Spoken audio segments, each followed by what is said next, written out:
Gereja YouTube dan Kesaksian Rohani. Sebelum memulai video ini, saudara tolong bantu klik tombol subscribe ya, dan klik tombol loncengnya, agar ketika video baru muncul akan terupdate. Dukung channel ini untuk 1 juta subscribe dan terus memuliakan nama Tuhan Yesus di media sosial, khususnya YouTube. Terima kasih, Tuhan Yesus memberkati.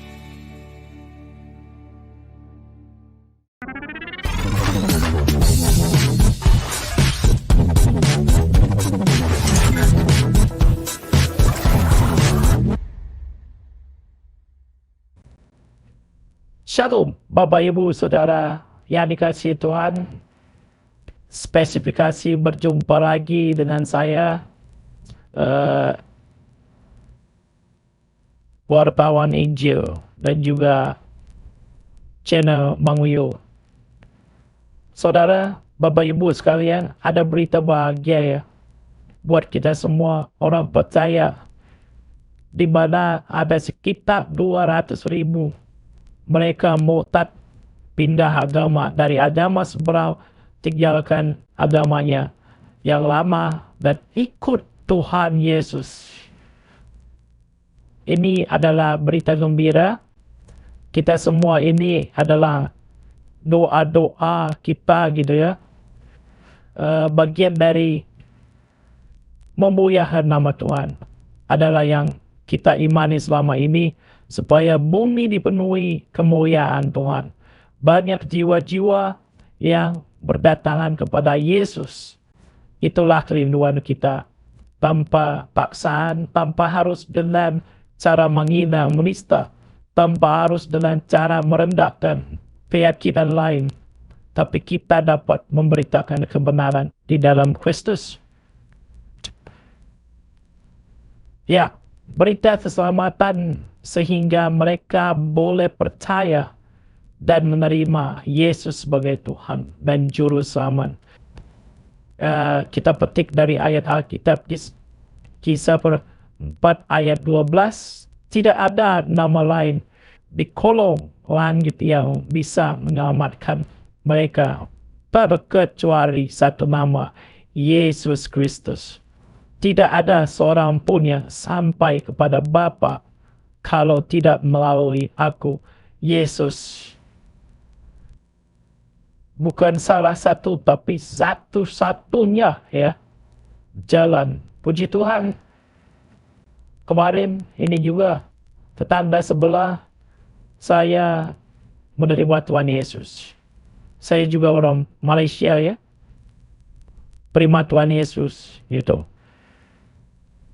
dan melayani Tuhan gitu ya, luar biasa gitu. Nah, apalagi ini yang diberitakan sekarang ini, mereka sekarang lagi galau, mereka ini bingung saudara, mau murtad atau tidak gitu kan. Tapi khawatir dengan dorongan atau hinaan dari pihak keluarga. Nah, ini dia, khususnya orang-orang Melayu yang masih fanatik kepada keyakinannya, kepada agamanya, sehingga mereka sekarang lagi mau gitu saudara. Mereka lagi gak suka. Mereka lagi malah karena banyak mereka yang tinggalkan gitu agamanya dan pindah ke Kristen. Ya, alias biasa yang disebut murtad ya. Sebelum saya melanjutkan, saya lebih dulu mengatakan kita bukan berarti menghina ya saudara, ya, tetapi kita ini memberitakan gitu kabar baik gitu. Itu ya saudara, biar semuanya menjadi berkat gitu.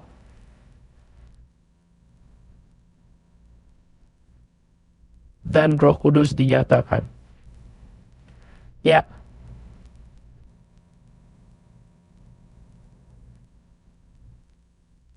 Sebelum kita ini saudara, saya mau bagikan video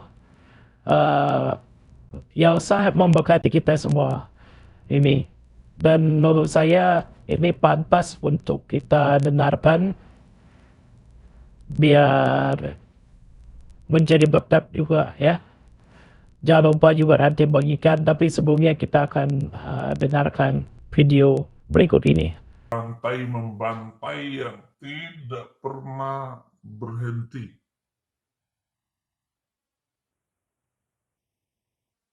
Tidak ada dan tidak akan berakhir.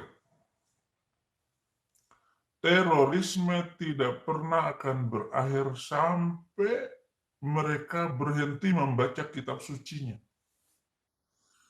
Karena ajaran pembunuhan berantai itu ajaran yang sangat mengerikan. Mengerikannya karena Muslim menganggap itu dari Allah, dari pencipta langit dan bumi. Bahwa Jibril menurunkan, mengambil, mendengar bisikan dari Allah, lalu disampaikan kepada Muhammad. Muhammad ini psikopat, manusia sakit jiwa. Dengan manusia sakit jiwa itu tahu nggak apa yang dilakukan tangan kirinya, nggak diketahui tangan kanannya. Jadi membunuh manusia itu biasa saja. Nggak ada pengaruh apa-apa bagi dia bahwa membunuh itu ya sama dengan memperolok-olok orang aja, bersenda gurau dengan membunuh orang. Itulah Muhammad ini. Dia pembunuh berantai. Sebelumnya saudara-saudaraku non-muslim yang berbahagia dimanapun kalian berada, kiranya damai sejahtera yang daripada Khalik langit, pencipta langit dan bumi, senantiasa berada di tengah-tengah kita sekarang sampai selama-lamanya. Dan saudara-saudaraku semuslim fillah, begitu banyaknya kesamaan ajaran Islam itu dengan gerakan Yakuza dari Jepang. Pokoknya bom to the kill. Lahir untuk membunuh. Begitulah Muhammad dan sahabat-sahabatnya. Sampai hari ini. Lahir hanya untuk membunuh, lahir untuk mengacaukan, lahir untuk merusak tatanan.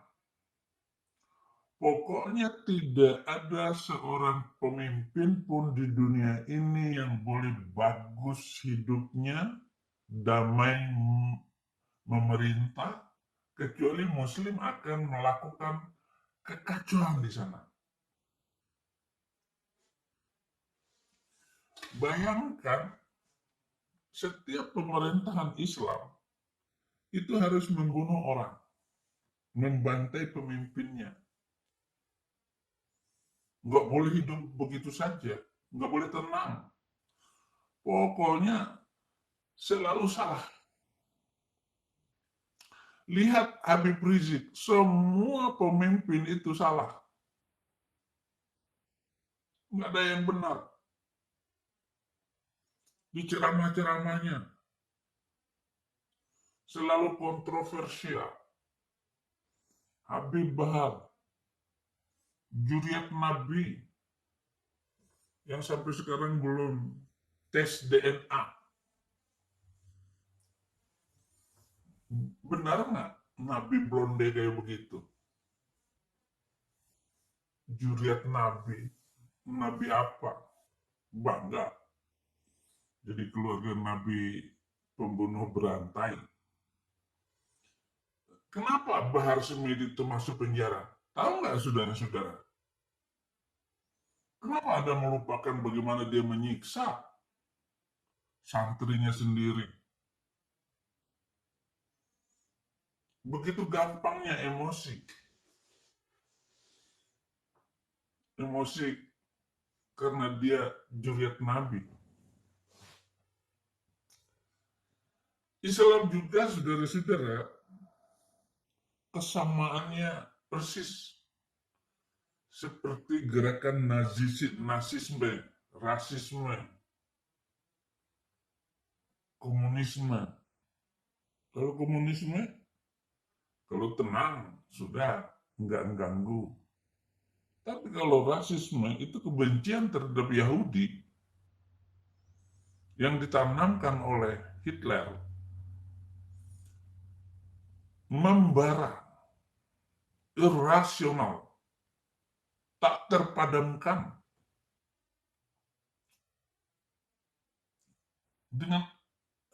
Tetapi Muhammad dengan ayat. Kalau mereka hanya konsep aja kebencian terhadap Yahudi, bagaimana untuk mendapatkan harta kekayaan orang Yahudi, 1,5 juta orang Yahudi dibantai oleh Jerman, nazisme. Tapi Muhammad melakukan pembunuhan berantai. Muhammad membunuh 5.000 Yahudi di Madinah. Ayo coba-coba, siapa kira-kira yang ada ustadz atau sekalipun Ma'ruf Amin yang saya jadikan judul khutbah ini bahwa Ma'ruf Amin ini agama wakil Presiden Republik Indonesia dan Mahfud MD. Itu kan judulnya. Nah sekarang siapa di antara ustadz yang bisa membantah ataupun Saifuddin Ibrahim ngarang, bukan 5.000 orang, tapi dia bilang 6.000 orang. Saya kan ngambil angka kecilnya saja, bukan 6.000, 5.000 dibantai oleh Muhammad, orang Yahudi. Dan pada masa Umar bin Khattab itu sampai ke arah Yaman sana itu dihabisin oleh Umar bin Khattab sehingga orang Yahudi tidak ada. Persis orang Madura sama orang Dayak. Kalau pokoknya gampang untuk mengetahui Madura itu adalah dengan mencium. Jadi kalau bau sapi itu berarti orang Madura, langsung digorok lehernya. Persis seperti itulah Muhammad membenci Yahudi, sama dengan nazisme. Jadi apa yang bisa kita ikuti dari ajaran Islam itu?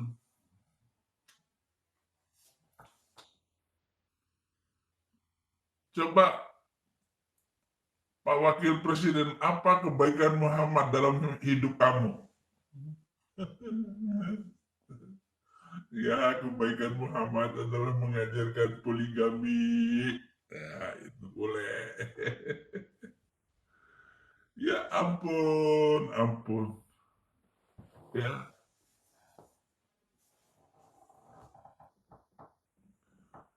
Jadi dia memiliki teori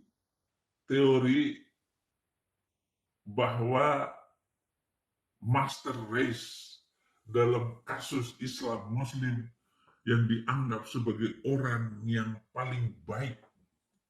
Nazi itu adalah bangsa pilihan terbaik, orang Jerman kulit putih itu adalah bangsa Arya yang sangat terhormat, termulia. Sedangkan Yahudi ini bukan.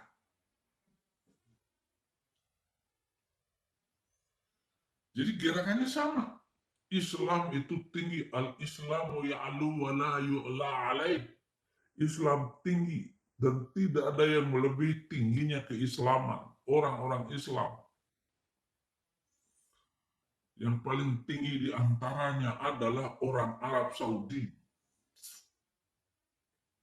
Arab Saudi itu adalah bangsa paling mulia.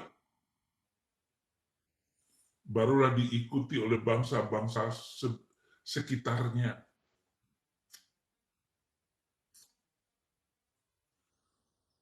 Itu anggapannya. Tetapi di dalam hadis Nabi, oh tidak ada Arab dan tidak ada Ajam. Ajam itu suku lain. Yang membedakan manusia itu takwa Allah. Itu takwa kepada Allah. Ya sama saja. Takwa membunuh orang, Arab membunuh orang, ya sama saja, sami mawon.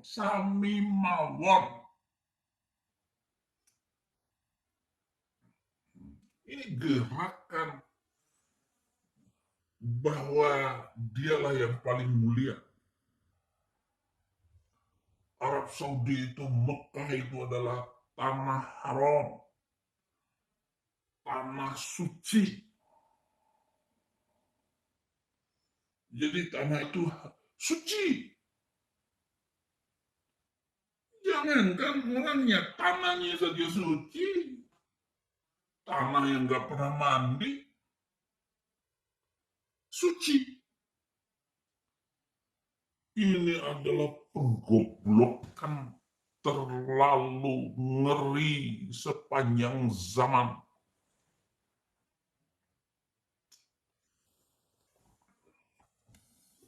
Orang jelas-jelas Indonesia tanah suci.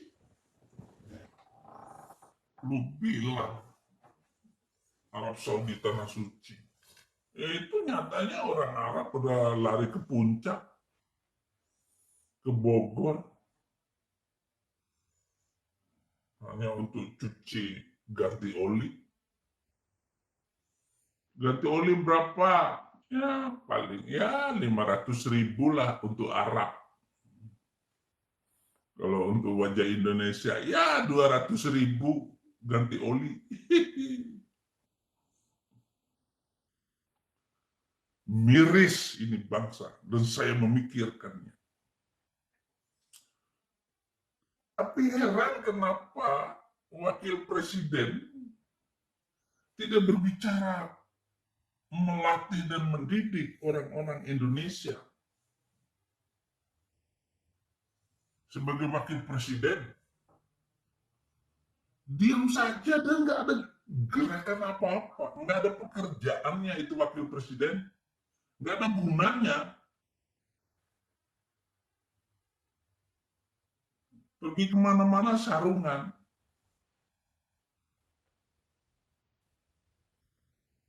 Nah ini kan agamanya wakil presiden.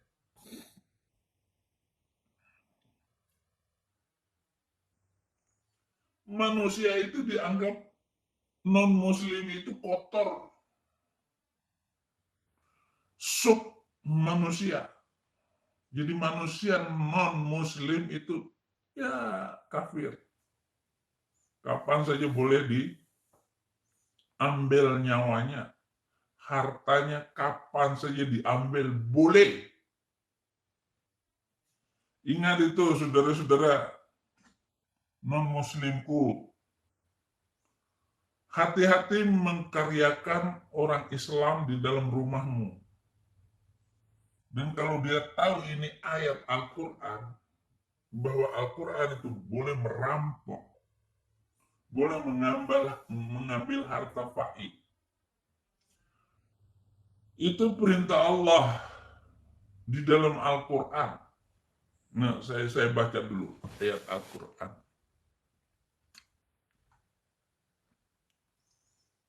Ayat Al-Quran, ayat Al-Quran. Wa ma afa Allahu ala rasulihi minhum fama awjaftum alaihi min khailin.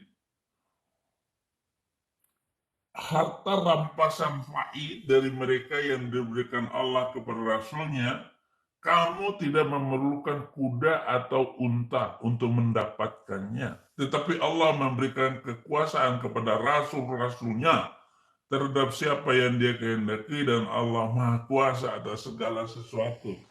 Surat ke-59 ayat 6. Jadi harta fai itu adalah harta yang dikuasakan kepada orang-orang. Nah, di sini Rasul. Tetapi ini adalah perampokan berantai.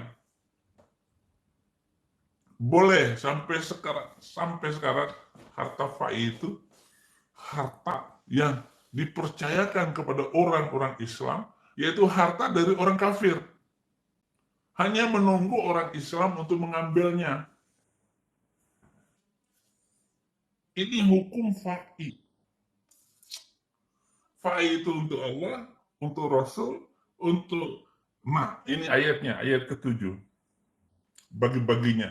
Harta rampasan fai yang diberikan Allah kepada Rasulnya yang berasal dari penduduk beberapa negeri adalah untuk Allah, untuk Rasul, kerabat Rasul, anak-anak yatim, orang-orang miskin, dan untuk orang-orang yang dalam perjalanan. Jadi 7 bagian.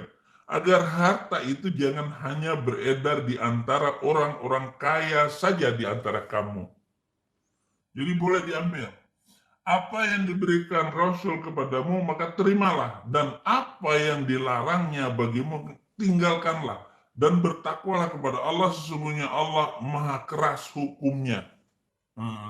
Ayat ini muncul karena ada 2 orang Ansor. Orang Ansor itu adalah penduduk asli Madinah yang membantu Muhammad dan para sahabatnya melarikan diri dari kota Mekah. Bahkan saking baiknya ini orang Ansor itu memberikan anaknya untuk diperistri oleh orang-orang Muhajirin, bahkan membagi istrinya, menceraikan dulu istrinya lalu diberikan kepada sahabatnya yang baru datang dari Mekah. Karena nggak punya istri, istrinya nggak mau balik, mau ikut hijrah. Nah, kaum Muhajirin ini dia bebas untuk menggunakan saking baiknya orang Madinah, penduduk Ansor namanya. Harta fai ini diributkan oleh 2 orang Ansor yang tadi malam saya sudah sebut namanya, yang dipenggal oleh Muhammad. Karena Muhammad membagi harta rampasan setelah dari Mekah itu lebih banyak diberikan kepada sahabat-sahabat keluarga Muhammad daripada orang-orang Ansor yang sudah capek berjuang. Ansor ini. Nah, karena dia mempertanyakan hak pembagian dan meminta pembagian yang adil, malam itu dipenggal oleh Muhammad lehernya. Inilah riwayat ayat ini. Ayat 59, ayat 6 dan 7. Salah satu ceritanya. Ini sadis. Muhammad itu manusia biadab. Orang psikopat yang nggak kenal ampun. Orang sahabatnya sendiri sudah lama berjuang, gara-gara menginginkan pembagian yang adil, wajar dong meminta keadilan pembagian harta rampasan perang. Orang saudaranya yang baru saja bertobat masuk Islam gara-gara ditaruh pedang di lehernya lalu menyerah. Kok lebih banyak mereka mendapat harta rampasan daripada saudara-saudara dia yang sudah lebih lama hidup dengan Muhammad dan para sahabatnya, bahkan membagi anak istrinya untuk dijadikan istri oleh kaum Muhajirin. Mau ngomong apa lagi kalau bukan biadab? Maka Indonesia kalau dipegang terus sama orang-orang kafir Quraisy seperti keinginan Habib Rizik, Bahar Smith, apa yang diharapkan dari Indonesia?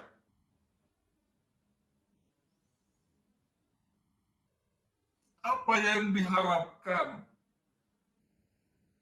Karena orang kafir itu tidak boleh menjadi pemimpin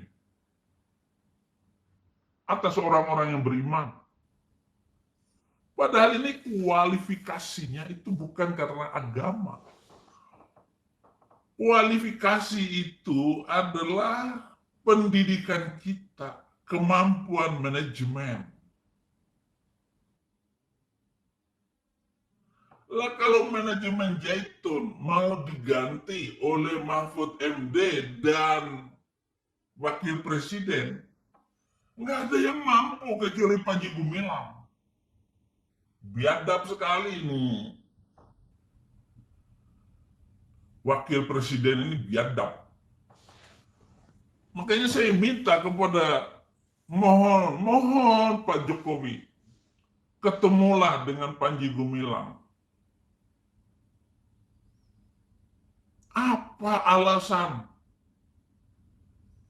Mahfud MD untuk menangkap Panji Gumilang? Hanya karena bermusuhan dengan MUI dari awal berdiri Zaitun.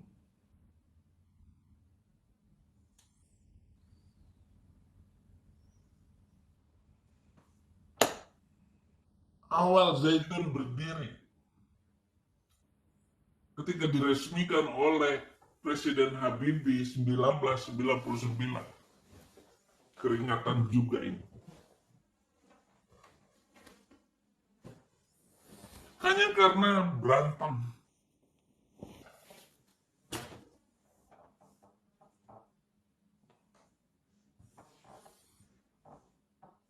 Emang Panji Gumilang nggak suka dengan MUI. Manusia Jerman iblis.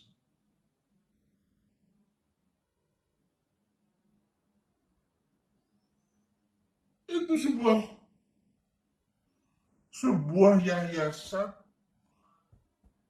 LSM sama dengan FPI. Sudah dibubarkan itu FPI.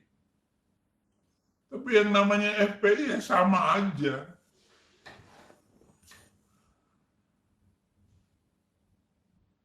Mau berubah kayak apa juga sama. Tetap teroris. Agama teroris.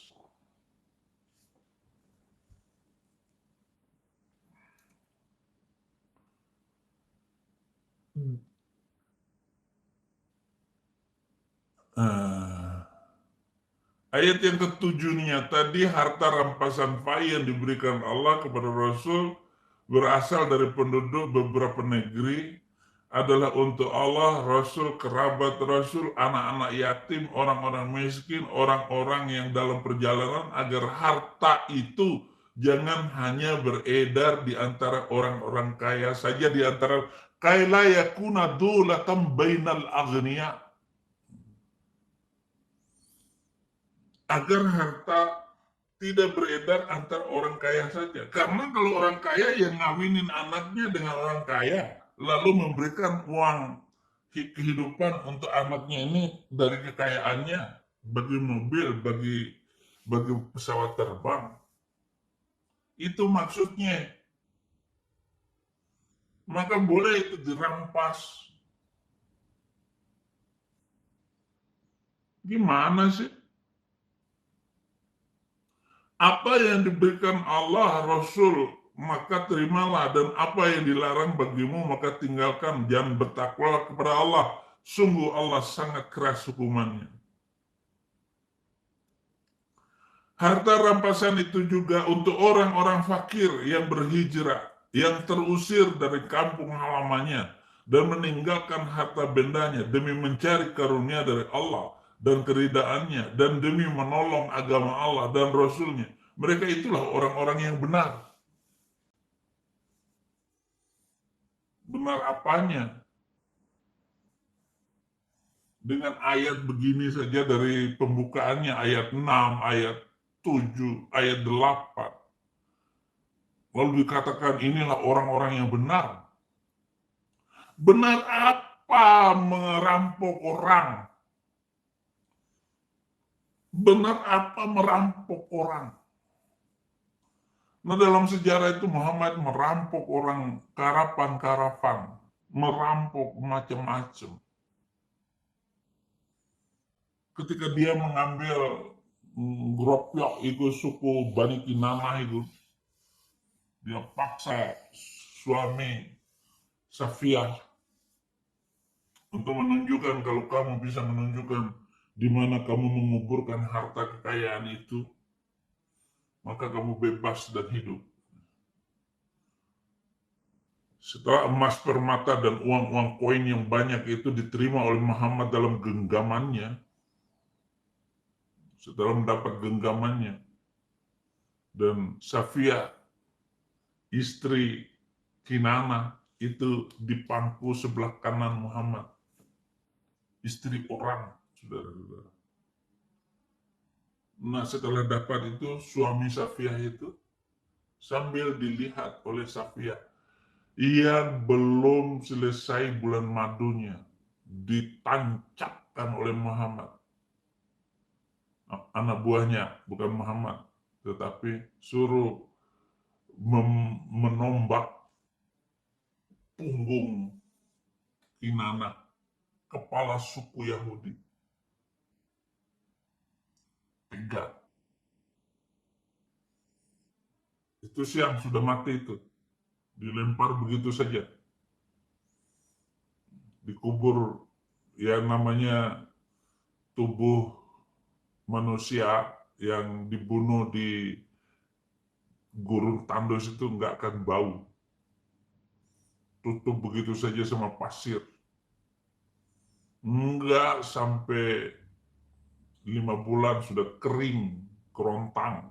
Tubuh manusia itu dibunuh oleh Muhammad.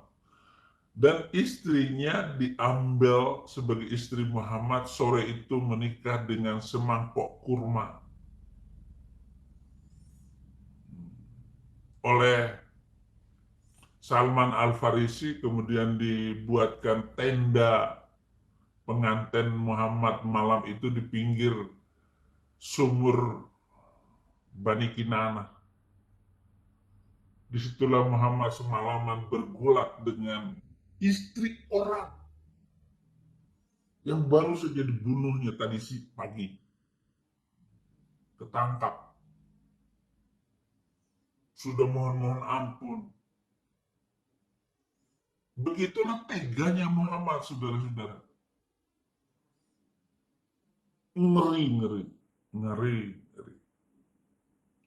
Membayangkan bagaimana kelakuan Muhammad itu dan sahabat-sahabatnya setelah itu, saudara-saudara. Ada sejarahnya semua. Dan itu yang dilakukan. Mulai Abu Bakar As-Siddiq. Kemudian Umar bin Khattab. Dia membantai orang Yahudi. Kemudian Islam dari Madinah sampai ke Palestina sana. Pembunuhan berantai terus berlanjut. 1,5 juta orang manusia meregang nyawa sepanjang jalan yang dilewati oleh tentara-tentara Islam. Hanya satu syaratnya. Kampung-kampung itu harus masuk Islam, di bawah todongan leher mau diputusin, syahadat, asyhadu an la ilaha illallah wa asyhadu anna muhammadar rasulullah. Kalau sudah bersyahadat seperti itu, aman. Sampai menguasai Palestina, Israel, Baitul Maqdis yang sekarang ini. Jangan coba-coba membuat ejekan terhadap Muhammad. maka akan selalu muncul penistaan agama. Dasar menista, menista kamu telah menista, saya lapor. Nah itu kalau di Indonesia orang Kristen, serem dengarnya. Lebih baik kasih duit kepada FPI, kasih duit daripada ribut. Ini keajaran Islam yang diagung-agungkan oleh Wakil Presiden dan Mahfud MD.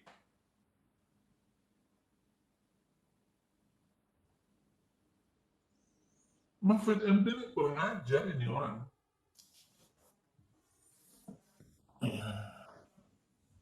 Dasar Madura. Mahfud MD, Mahfud Madura.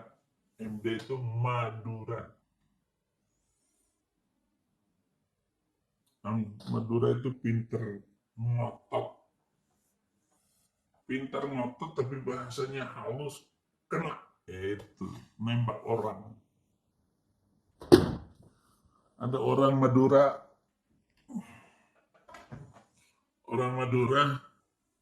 jual ayam, daging ayam di pasar, ditawar sama ibu-ibu.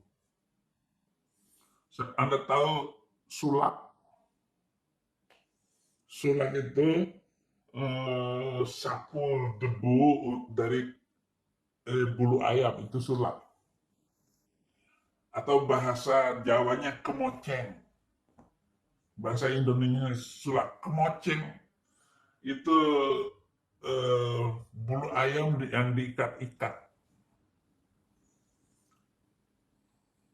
Itu namanya kemoceng. Ibu-ibu mau beli ayam sama Madura. Biasanya laki-laki yang jual kayak begitu tuh. Pak, daging ayamnya berapa? Oh, ini 25.000 satu ayam yang sudah disembelih, yang tinggal ini. 25.000. Kuranglah Pak, 20.000 saja. Oh, belum dapat Bu, kata Madura.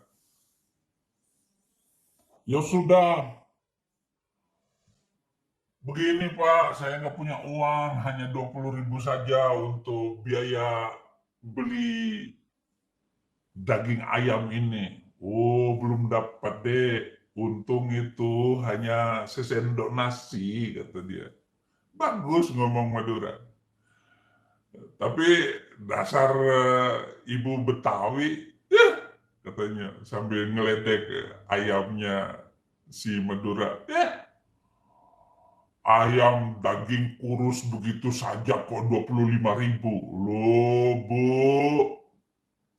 kemoceng aja itu nggak ada dagingnya.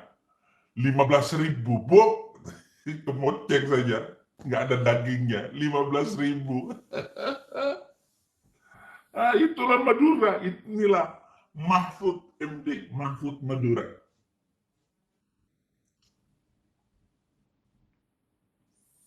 Jahat. Mentalitas. Nah itulah yang dilakukan oleh Mahfud MD kalau mau tiap 5 tahun itu dia mulai ngomong pura-pura gagah hebat. Tetapi nggak ada satu hal pun yang diselesaikan oleh Mahfud MD di dalam memperbaiki hukum Indonesia. Bagaimana memberlakukan hukum itu? Dia sudah Menko Polhukam, Menteri Koordinator Politik, Hukum dan Kemanusiaan. Bahwa memberlakukan hukum dengan adil ini akan berakibat bagus kepada bangsa ini. Lah kalau ditangkap Panji Gumilang sebagai penista agama, somad jelas sekali.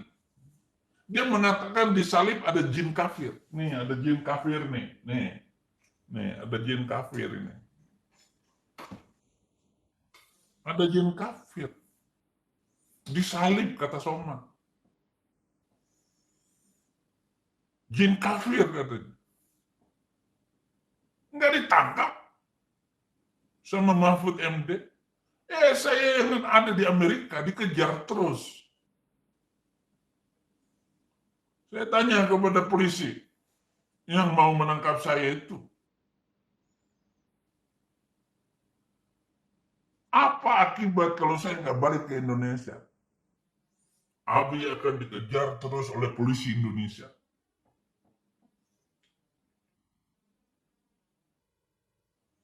Saya akan dikejar terus oleh polisi Indonesia.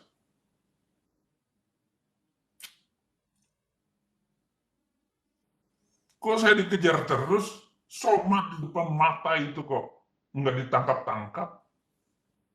Saya berjanji, kalau Soma ditangkap, saya akan balik ke Indonesia.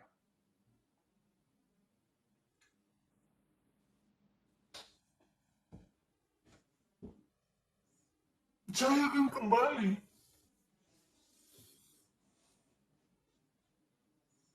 Tetapi Mahfud MD tidak mau memberlakukan hukum dengan adil. Dia terlalu MD, Madura. Di Madura itu nggak ada gereja, saudara-saudara.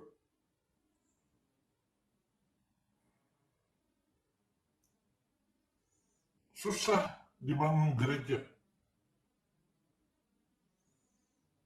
Orangnya kafir, uangnya halal.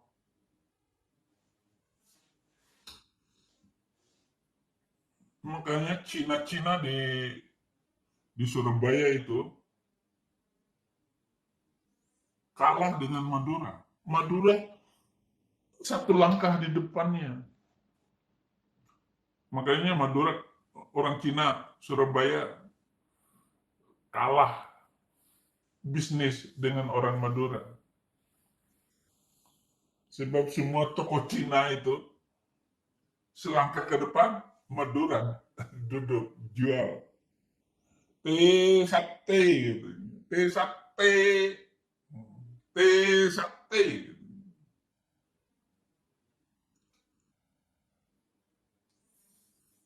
Orang Madura jual semangka. Semangka di Madura itu kan kuning. Bang, semangkanya merah bang. Merah. Kalau nggak merah nggak dijual katanya. Padahal jelas semangkanya kuning. Boleh dibuka nggak bang? Nggak boleh deh. Ya Sinambela itu kemudian membeli semangkanya, ambil satu, ditaruh di belakang, tas kresek taruh di belakang, jalanlah Sinambela, polisi, tapi pakai preman, karena kekencangan larinya lagi belok, semangkanya jatuh, kuning, katanya. Kuning jatuh, dia kembali kepada yang jual semangka. Bang, kamu bilang ini semangkanya merah, ini ternyata kuning katanya. Lu, kenapa hancur kayak begini? Kata Madura. Jatuh, lu pantas jatuh. Kamu aja jatuh, muka pucat. Iya, semangka tadi merah jadi kuning katanya. Madura. Pokoknya nggak bisa dilawan itu Madura. Itulah sebabnya Madura itu banyak dibantai oleh Dayak. Karena ngomongnya kayak begitu itu.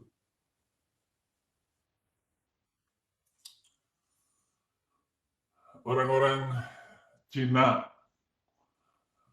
encik-encik naik becak di Pontianak. Dari sini ke sana berapa? 7.000 katanya. Udahlah 5.000 saja. Setelah tawar-menawar, iya 5.000 katanya. Nah, dibawalah di sana. belum sampai kampungnya, warungnya Cince itu, dia sudah berhenti. Kenapa berhenti di sini? Lo biaya 5.000 itu cuma sampai di sini, nggak sampai ke warung ibu katanya. Yang ngotot lah itu. Dia turun itu, Cince itu, dari becak Madura. Teganya Madura itu dituruni semua barangnya di situ tuh. Belum sampai ke tokonya. Ini cerita kisah nyata. Namanya tukang becak itu namanya Mahfud. Begitu mentalitas itu, saudara-saudara. Itu kalau sudah memang kerasukan keyakinan itu begitu. Nah ini saudara-saudara, bagaimana orang kafir itu dianggap kotor oleh Muslim.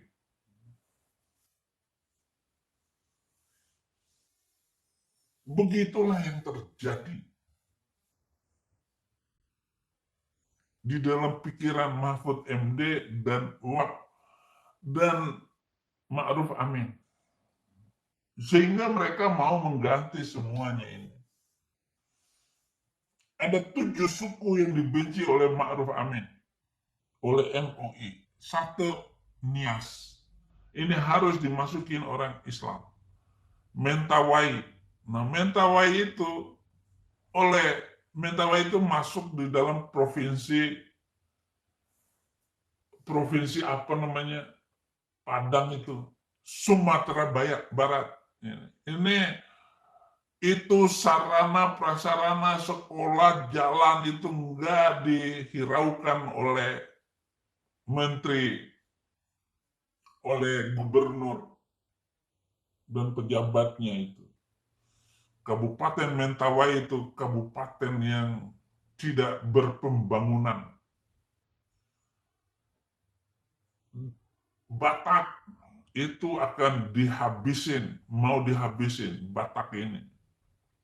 Sudrun, kadrun, otak pendek, jidat hitam itu akan ditaruh terus di sana untuk menguasai Batak ini. Maka anak Batak itu ditangkap dan sudah 1 tahun di penjara. Penjaranya itu tanpa saksi. Pelapornya itu adalah Julius HMC. Itu pelapornya. Tapi dia nggak pernah hadir di sana dalam sidangnya anak Batak. Ini jahat semuanya. Pokoknya yang berkaitan dengan sidang keadilan sosial bagi seluruh Indonesia itu nggak ada. Sidang soal penistaan agama itu selalu tidak pernah hadir orang-orang yang penting di dalamnya. Saksi-saksi bego, saksi-saksi konyol semuanya dihadirkan di sana. Nanti Panji Gumilang pun saksi-saksi yang nggak ada kaitannya. Lo Ma'ruf Amin nggak bisa mimpin pesantren itu. Nggak akan mampu. Nggak akan bisa, saudara-saudara.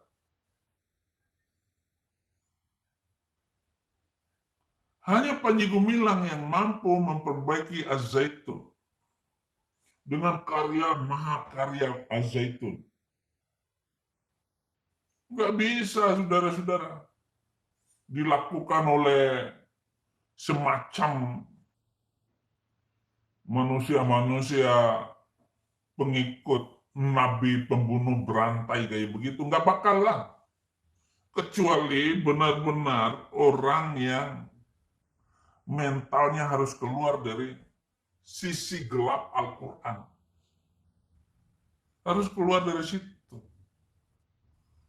Saya setelah menemukan Injil ini, baru beres otak saya. Kalau enggak, tetap saja di situ. apa yang diajarkan Quran itu tetap melekat dalam pikiran saya. Oh benar, Al-Quran ini dari Allah. Padahal Allah buatan Muhammad. Itu dalam angan-angan Muhammad. Allah Subhanahu wa Ta'ala itu karangan Muhammad. Jadi Allah Subhanahu wa Ta'ala yang menurunkan isi Al-Quran ini akal-akalannya Muhammad. Supaya dia tidak dikenai oleh sejarah buruk nanti. Dan dia ngomong sendiri dalam hadis-hadis. Kalau saya yang membunuh orang itu, nanti apa kata sejarah anak cucu nanti? Saya adalah pembunuh berantai, kata dia.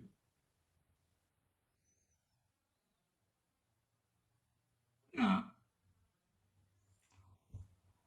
Jadi ajaran untuk membunuh dunia dari orang-orang kafir telah dikembangkan oleh Islam dengan teologi pembunuhan berantai yang dikenal jihad. Jadi setiap pria muslim yang berkemampuan itu harus membela Islam, membela Rasul, membela Allah.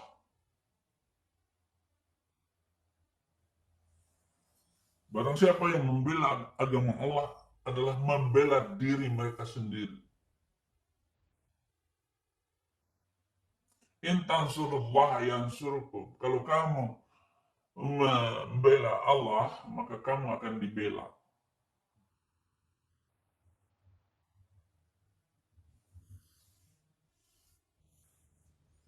Bukan kamu yang melempar mereka, tapi Allah yang melempar mereka. Ini ada lagi ayat-ayatnya. Ini teologi jihad. Yang berbadan sehat diwajibkan untuk berpartisipasi di dalam jihad. Dengan ancaman model macam-macam. Nanti kalau kamu tidak berjihad, tunggu ancaman Allah, kamu masuk neraka. Itu efektif loh. Nanti tunggu saja, nanti kamu masuk neraka. Saifuddin Ibrahim itu. Tunggu nanti. Ya kan muncul kan yang chatting-chatting ke saya itu. Nanti kamu akan disiksa dalam kubur.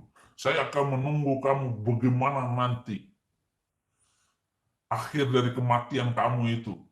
Saifuddin Ibrahim yang menistakan Islam. Kalau saya tidak dikejar-kejar dan tidak tetapkan tersangka bagi saya, nggak mungkin saya ngomong kayak begini. Saya akan berbahasa halus.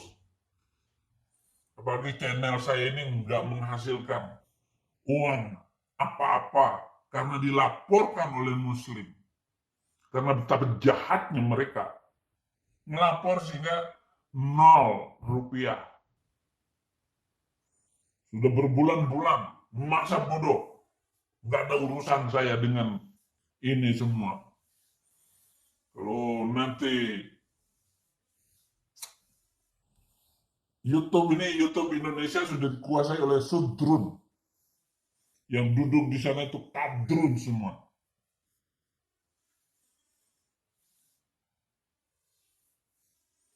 Pokoknya nakut-nakutin masuk neraka. Ini ancaman kanak-kanak.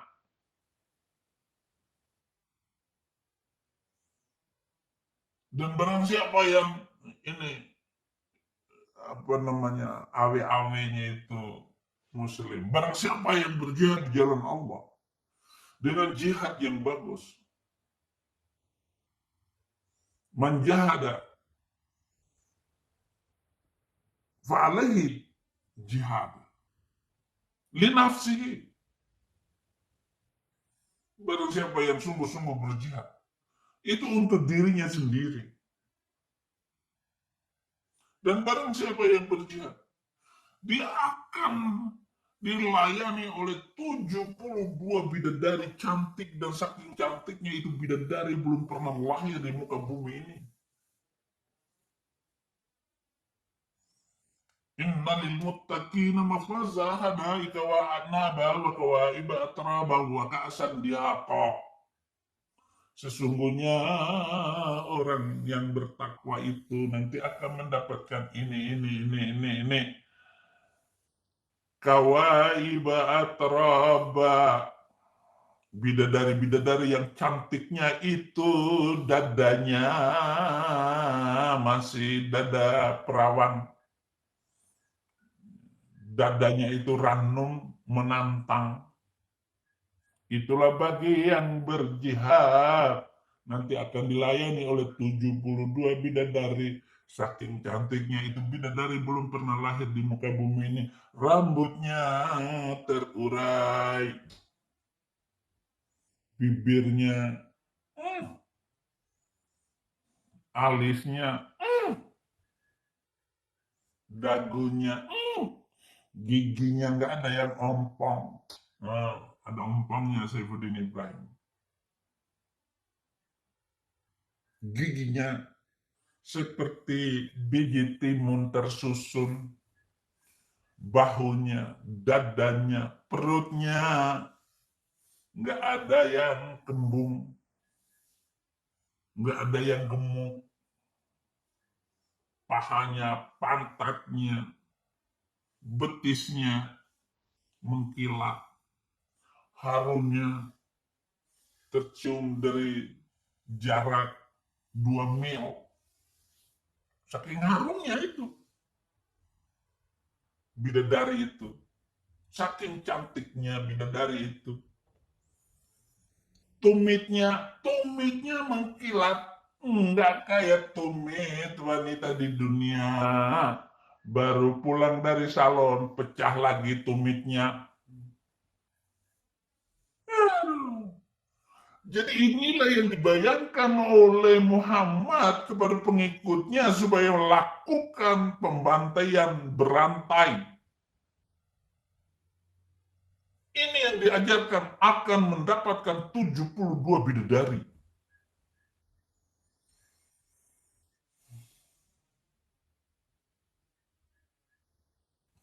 Rasulullah ditanya, ya Rasulullah, apakah kuat seorang laki-laki tidur dengan 72 bidadari? Nanti kemaluan laki-laki tidak akan pernah lemas, tegang, terus selama 70 tahun.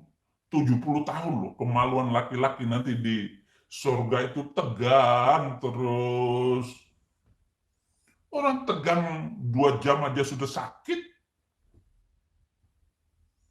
Ini otak Muhammad itu loh. Tetapi itulah cara untuk membuat agar terjadi pembunuhan berantai itu.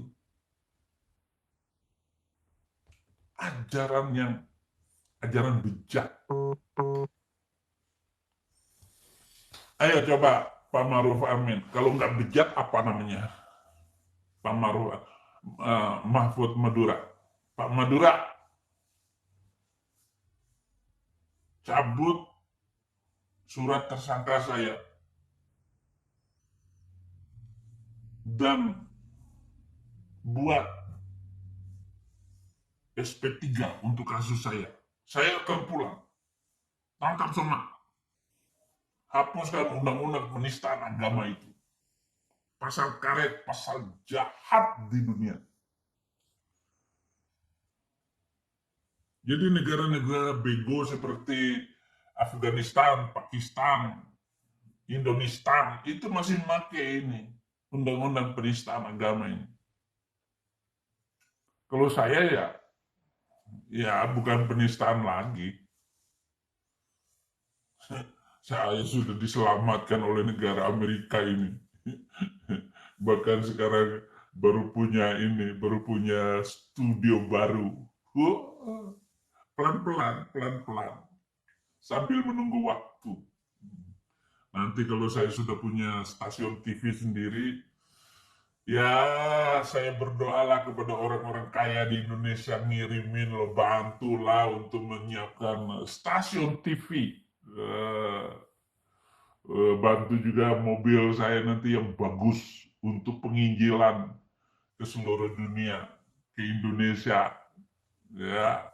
Ya belilah saya helikopter gitu. Jadi saya akan KKR di Papua. Begitu polisi tahu saya yang menyampaikan KKR, dia mau tangkap saya di atas mimbar, langsung helikopter hidup terbang. rancangan Nabi YouTube, Nabi akhir zaman itu lucu.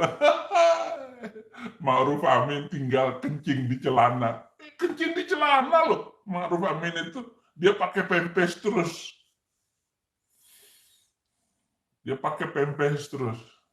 Itu Ma'ruf Amin. Kenapa? Nggak sanggup mendengar khutbah Pendeta Saifuddin Ibrahim. Panas. Yusuf Kala itu ya nggak kuat lagi. Terkencing-kencing ya Yusuf Kala. Orang Makassar. Trinitas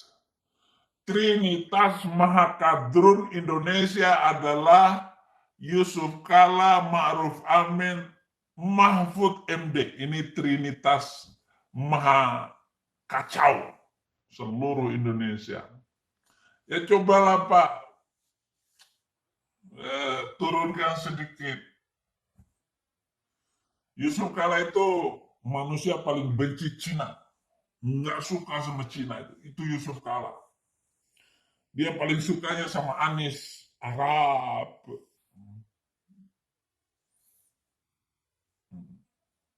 Anies nggak pernah pakai jubah, pakai kopiah, nggak pernah naik haji itu Anies. Baru terakhir kemarin ini saja. Lalu dibuatlah berita bahwa dia diterima oleh Presiden Arab Saudi. Kemana ada? Bohong.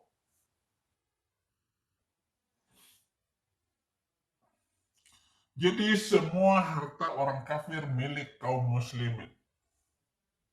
Semua wanita gadis bisa dipaksa untuk menjadi budak seks. Ketika ISIS berkuasa di Irak, Iran, sebagian tanah yang dikuasai oleh mereka, dia memperlakukan budak-budak seks di Indonesia.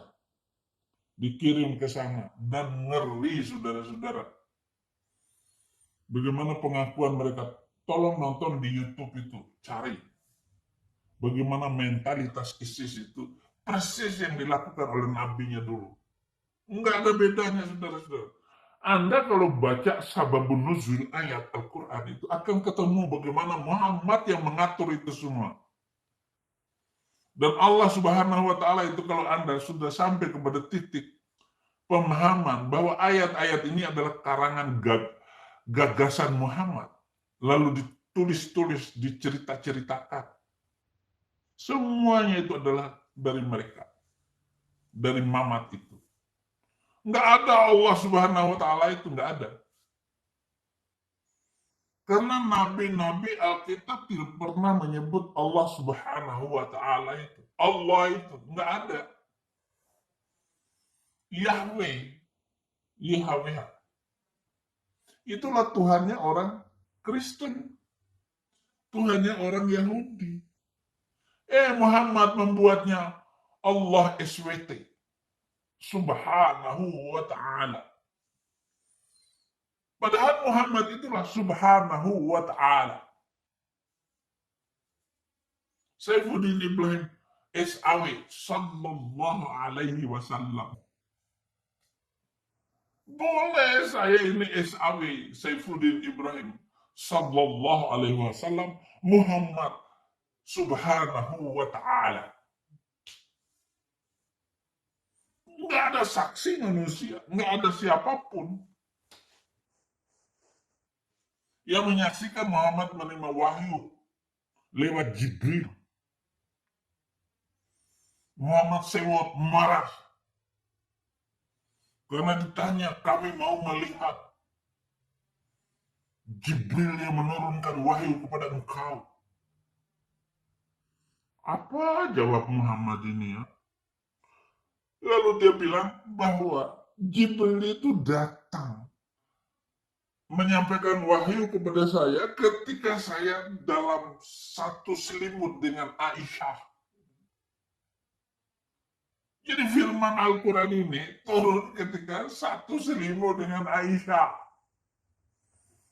Ma'ruf Amin, cari ayatnya, hadisnya, cari. kalau gua dianggap bohong. Hadisnya ada. Saya sudah sebutin semua hadis-hadisnya. Bagaimana ketika Muhammad menerima wahyu pertama itu? Ya, dia memperlihatkan Muhammad duduk di pangku Khadijah. Khadijah memperlihatkan mengangkat ini sarungnya. Apakah kamu masih melihat? Kata Khadijah kepada suaminya Muhammad. Oh, sudah nggak ada lagi. Oh, berarti itu malaikat. Gitu. Malaikat, karena dia singkapkan pahanya. Nah, ternyata malaikat malu melihat paha Khadijah. Nah, kalau setan itu diangkat roknya, setan datang menjilatin. Itu tandanya. Apakah pertama kali yang menerima wahyu itu adalah malaikat atau tidak? Lucunya begitu tuh ajaran Islam itu. Jadi kalau Muhammad nggak melihat lagi itu Jibril, hilang ketika mengangkat roknya, oh itu malaikat. Tetapi kalau ketika Khadijah istrinya Muhammad itu mengangkat rok, sedangkan makhluk itu masih ada, oh itu setan. Itu maksudnya. Lawak-lawak leluconnya Muhammad ini dengan istrinya. Dan istrinya lah yang pertama kali mengaku Muhammad Nabi. Dari kalangan pemuda itu Ali bin Abi Thalib. Yang dari kalangan dewasa itu adalah mertua Muhammad, Abu Bakar As-Siddiq. Dari kalangan pendeta adalah Waraqah bin Naufal, mengaku Muhammad itu adalah utusan Allah. Waraqah bin Naufal gak baca Alkitab bahwa firman Allah hanya dipercayakan kepada Yahudi. Wih, Waraqah. Akhirnya saudara-saudara semua mengikuti standar Islam berbondong-bondong. Islam adalah agama kriminal, dewa kriminal, sedunia. Saudara-saudara terima kasih sudah menonton, terima kasih 1 jam sudah saya berbicara malam hari ini. Muhammad pembunuh berantai dengan menyebarkan agama. Terima kasih. Tuhan memberkati.